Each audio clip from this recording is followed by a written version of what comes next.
दोस्तों मैं आपको खुश आमदीद कहता हूँ। आप देख रहे हैं कहानी सुनो। नौमी का रोजा। खयानत से हमारे नबी पाक सल्लल्लाहु अलैहि वसल्लम ने मना फरमाया है और ये हमारे रोजे को भी दागदार करती है। नौमी तुम होमवर्क क्यों नहीं कर रहे? जब से कार्टून देख रहे नौमी तुम होमवर्क क्यों नहीं कर रहे? कब से कार्टून देख रहे हो? नौमी मामा बस थोड़ी देर और। मामा नहीं बेटा, फौरन उठो और होमवर्क करो, फिर इफ्तारी का वक्त होने वाला है, इससे पहले अपना काम निपटा लो। मगर नोमी टीवी के आगे से ना उठा। इफ्तारी के बाद मामा नोमी का बैग उठा लाई और नोमी से कहने लगी, बेटे आप जल्दी से मुझे डायरी दिखाओ। मैं देख रही हूँ कि तुम 2-3 दिन से बिल्कुल भी नहीं पढ़ रहे, जो कि बहुत गलत बात है। नोमी ने जल्दी से बैग खोला और डायरी मामा के हाथ में पकड़ा दी। मामा ये देखकर हक्का बक्का रह गई कि 3 दिन से बच्चे को कोई होमवर्क नहीं मिला। इन्होंने नोमी से पूछा तो वो कहने लगा, मामा सर बहुत थके होते हैं और थोड़ा सा पढ़ाते हैं और फिर कहते हैं कि किताब खोलो और बैठकर खुद पढ़ो। मम्मा ओ अच्छा, और तुम लोग किताबें खोल कर आगे रखते हो और सारा वक्त बातें करते रहते हो, ऐसा ही है ना? नोमी ने कहसियानी हंसी हंसते और मुंह नीचे करते हुए कहा, मामा जी सर का रोजा होता है, ऊपर से इतनी गर्मी भी। वो कहते हैं इन्हें सर दर्द हो रहा है। तो आप ही बताइए, क्या फिर वो हमें कैसे पढ़ाएं? ओके ठीक है, चले अब आप अपनी किताब निकालें, मैं आपको पढ़ाती हूँ। मामा ने नोमी को सारी किताबों का थोड़ा थोड़ा सबक याद करवा दिया।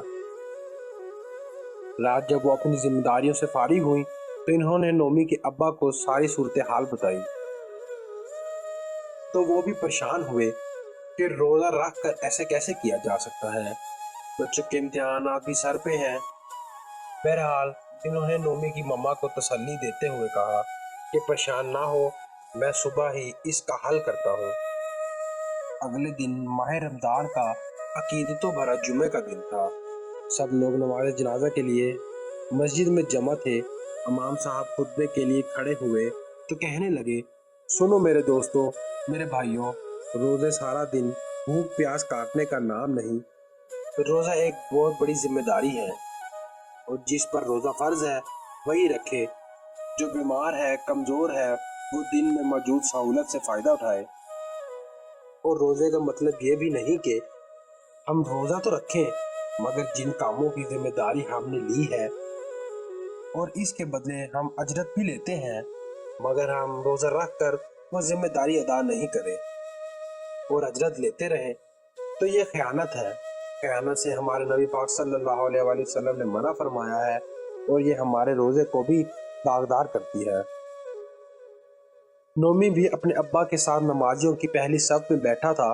इमाम साहब ने इसकी तरफ देखते हुए कहा, अगर आप तालिबे इल्म हैं और किताब आगे रख कर आप मोबाइल में गेम्स खेलते हैं या महज वक्त गुजारते हैं, दयानतदारी से पढ़ते नहीं, तो ये धोखा है जो आप अपने आप को और फिर अपने वालिदैन को भी देते हैं। ये बददयानती भी है और रोज़ा धोखा और बददयानती जैसे अमाल से ख़राब हो जाता है। अल्लाह पाक हमारे ऐसे रोज़े से खुश नहीं होते, बल्कि हमें ऐसी आदत से रोकने के लिए ही रोज़ा फ़र्ज किया गया है। सुनो दोस्तों, रोज़ा ज़रूर रखो, बेसहरी और इफ्तारी में अच्छी मगर सादा गज़ा खाओ और जो आपकी जिम्मेदारियां हैं इन्हें बखूबी निभाओ। और अगर नहीं निभा सकते तो बाकायदगी तरीके से बताकर छुट्टी ले लो, मगर रोज़े की आड़ लेकर दूसरे का नुकसान मत करो। नोमी को एहसास हो रहा था कि जब टीचर क्लास में सो जाता है और हम तालिबे इल्म फजूल बातों में लग जाते हैं, तो हम ये रोज़े में कितनी बड़ी बददियानती करते हैं। अगले दिन नोमी को बहुत खुशगवार हैरत हुई कि इनके टीचर क्लास में बहुत हशाश